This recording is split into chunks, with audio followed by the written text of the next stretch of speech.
বন্ধুরা, ভারতের নতুন ক্যাপ্টেন কে? পান্ডিয়ার স্বপ্ন শেষ, অধিনায়ক হবেন এই ক্রিকেটার। ব্যক্তিগত সমস্যা, শ্রীলঙ্কার বিরুদ্ধে একদিনের সিরিজ থেকে নাম প্রত্যাহার হার্দিকের। বন্ধুরা, আপনারা যদি দেখতে চান কে হতে পারে একদিনের সিরিজে ক্যাপ্টেন, তাহলে ভিডিওটি লাস্ট অবধি দেখতে হবে। চ্যানেলটা সাবস্ক্রাইব করতে হবে, লাইক দিতে হবে এবং নোটিফিকেশন বেল আইকন দাবাতে হবে।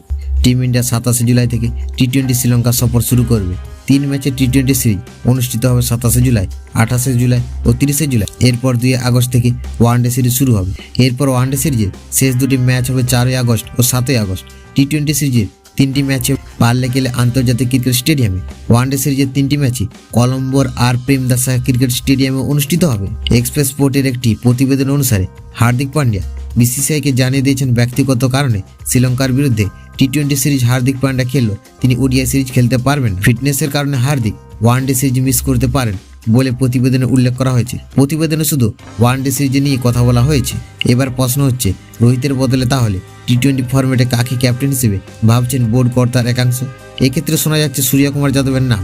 সূর্যকুমার এখন ভারতের টি-20 দলের গুরুত্বপূর্ণ সদস্য। তার ক্যাচ ভারতীয় দলকে টি-20 বিশ্বকাপ জয়ে সাহায্য করেছিল। এমনকি সূর্যকুমার ক্যাপ্টেন হিসেবে কেমন সেটাও দেখার ইচ্ছা প্রকাশ করেছে বোর্ডের একাধিক কর্তা।